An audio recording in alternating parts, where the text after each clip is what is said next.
इस वक्त जो इंटरेस्टिंग सिनारियो हमारे पास पॉलिटिक्स के अंदर नज़र आता है कि नवाज़ शरीफ, मरियम, मौलाना फजल रहमान ये इस पॉलिटिकल बैटल को के लीड प्लेयर होंगे, ये लीड कर रहे होंगे। बाकी किसी को वो जिम्मेदारी का वो उतना वज़न उसके कंधों पे नहीं डाला गया जितना इन तीनों के ऊपर है।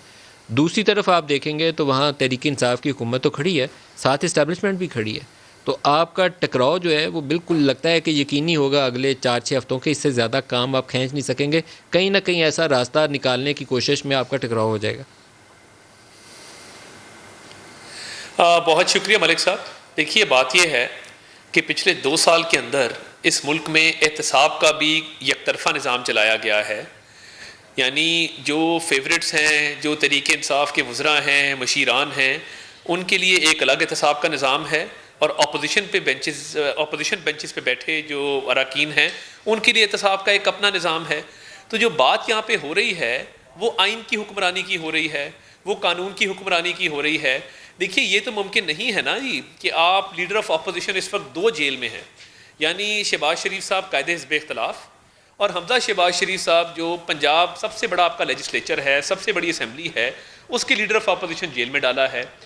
और मलिक साहब, पब्लिक मनी यानी करप्शन या किसी सरकारी फंड, सरकारी ठेके, सरकारी टेंडर में से कोई खुर्द-बुर्द का इल्ज़ाम नहीं है, अताउल्लाह, लेकिन वो ये आप उस तफसील में केसों में ना जाए।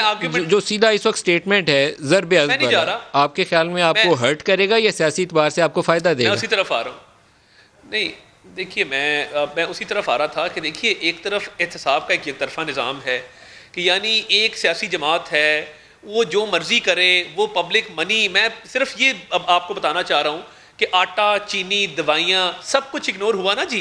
नैब को तब नज़र नहीं आया, नैब अब इश्तहारात की बात करते हैं। तो ये जो निज़ाम है ये सिर्फ सियासी इंतकाम के लिए बनाया गया है, नंबर 1। नंबर 2, जहाँ ज़रब अज़ब की बात हुई और बाकी ऑपरेशंस की बात हुई, देखिए, पॉलिटिकल विल होती है। पॉलिटिकल विल हो तो ये मामलात आगे चलते हैं। 10 साल हमारी पंजाब में हुकूमत थी, 5 साल हम वफाक में रहे हैं। क्या मुझे बताइए, और बड़ी कदर है पाक फ़ौज की जो कुर्बानियाँ हैं, बाकी जो लॉ इन्फोर्समेंट एजेंसीज़ हैं, जो नेशनल एक्शन प्लान था उसकी इम्प्लीमेंटेशन के लिए क्या तमाम स्टेक होल्डर्स ऑन बोर्ड नहीं थे? क्या सब इकट्ठे नहीं हुए? क्या कराची का अमन इसलिए बहाल हुआ कि सिर्फ कोई एक स्टेक होल्डर था? सारे इकट्ठे हुए, सारे स्टेक होल्डर्स जो हैं वो एक मेज़ पर बैठे, तब जाके नेशनल एक्शन प्लान की इम्प्लीमेंटेशन और ज़रब अज़ब की इम्प्लीमेंटेशन जो है वो कामयाबी से हुई।